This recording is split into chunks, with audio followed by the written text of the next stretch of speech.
لا خير في كثير من نجواهم إلا من أمر بصدقة أو معروف أو إصلاح بين الناس، ومن يفعل ذلك ابتغاء مرضات الله فسوف نؤتيه أجرا عظيما.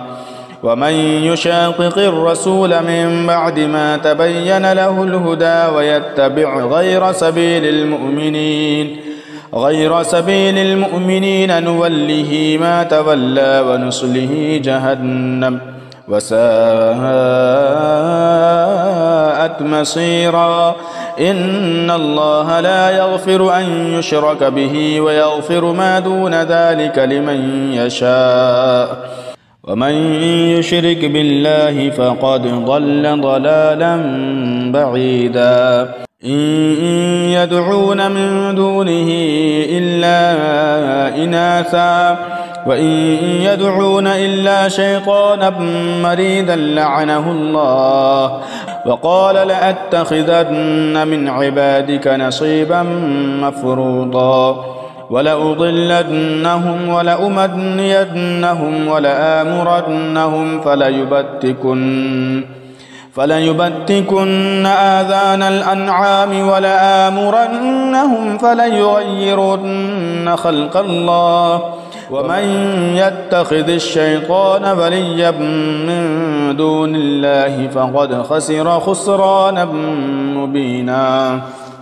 يعدهم ويمنيهم وما يعدهم الشيطان إلا غرورا. أولئك مأواهم جهنم ولا يجدون عنها محيصا. والذين آمنوا وعملوا الصالحات سندخلهم جنات تجري من تحتها الأنهار خالدين فيها أبدا، وعد الله حقا، ومن أصدق من الله قيلا. ليس بأمانيكم ولا أماني أهل الكتاب، من يعمل سوءا يجز به ولا يجد له من دون الله وليا ولا نصيرا. ومن يعمل من الصالحات من ذكر أو أنثى وهو مؤمن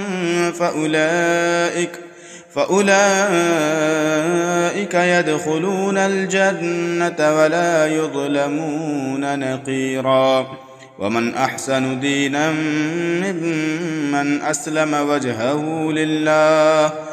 وجهه لله وهو محسن واتبع ملة إبراهيم حنيفا واتخذ الله إبراهيم خليلا. ولله ما في السماوات وما في الأرض، وكان الله بكل شيء محيطا. ويستفتونك في النساء قل الله يفتيكم فيهن وما يتلى عليكم في الكتاب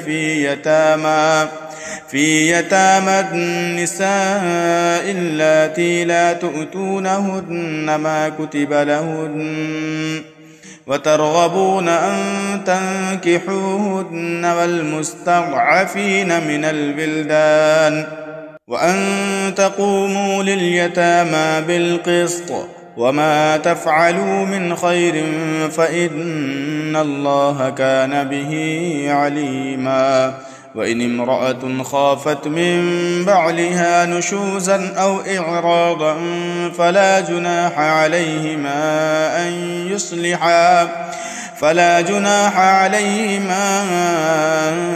أن يصلحا بينهما صلحا، والصلح خير. وأحضرت الأنفس الشح، وإن تحسنوا وتتقوا فإن الله كان بما تعملون خبيرا. ولن تستطيعوا أن تعدلوا بين النساء ولو حرصتم فلا تميلوا كل الميل فتذروها كالمعلقة وإن تصلحوا وتتقوا فإن الله كان غفورا رحيما وإن يتفرقا يغن الله كلا من سعته وكان الله واسعا حكيما ولله ما في السماوات وما في الأرض ولقد وصينا الذين أوتوا الكتاب من قبلكم وإياكم أن اتقوا الله وإن تكفروا فإن لله ما في السماوات وما في الأرض وكان الله غنيا حميدا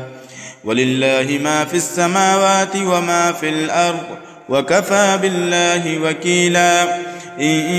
يشأ يذهبكم أيها الناس ويأت بآخرين وكان الله على ذلك قديرا من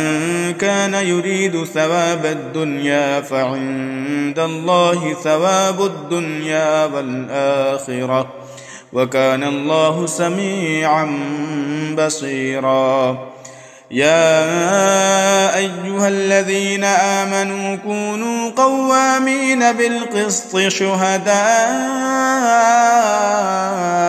لله ولو على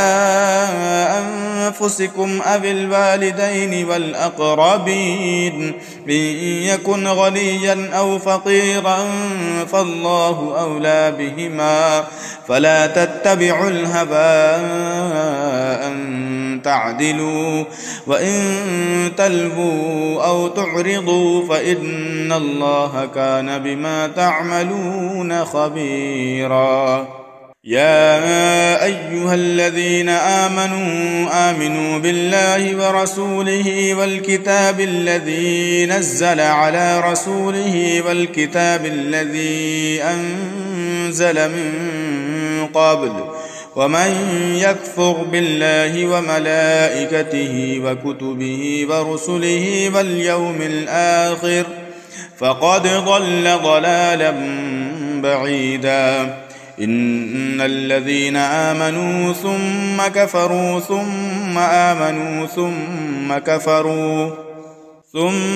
آمنوا ثم كفروا ثم ازدادوا كفرا لم يكن الله ليغفر لهم ولا ليهديهم سبيلا بشر المنافقين بأن لهم عذابا أليما الذين يتخذون الكافرين أولياء من دون المؤمنين أيبتغون عندهم العزة فلله العزة لله جميعا أيبتغون عندهم العزة فإن العزة لله جميعا وقد نزل عليكم في الكتاب أن إذا سمعتم آيات الله يكفر بها ويستهزأ بها فلا تقعدوا معهم حتى يخوضوا في حديث غيره إنكم إذا مثلهم إن الجامع المنافقين والكافرين في جهنم جميعا الذين يتربصون بكم فإن كان لكم فتح من الله قالوا ألم نكن معكم وإن كان للكافرين نصيب قالوا ألم نستحفظ عليكم ونمنعكم من المؤمنين فالله يحكم بينكم يوم القيامة ولن يجعل الله للكافرين على المؤمنين سبيلا إن المنافقين يخادعون الله وهو خادعهم وإذا قاموا إلى الصلاة قاموا كسالى يراءون الناس ولا يذكرون الله إلا قليلا مذبذبين بين ذلك لا إله هؤلاء ولا إله هؤلاء ومن يضلل الله فلن تجد له سبيلا. يا أيها الذين آمنوا لا تتخذوا الكافرين أولياء من دون المؤمنين أتريدون أن تجعلوا لله عليكم سلطانا مبينا إن المنافقين في الدرك الأسفل من النار ولن تجد لهم نصيرا إلا الذين تابوا وأصلحوا واعتصموا بالله وأخلصوا دينهم لله فأولئك مع المؤمنين وسوف يؤتي الله المؤمنين أجرا عظيما. ما يفعل الله بعذابكم إن شكرتم وآمنتم وكان الله شاكرا عليما.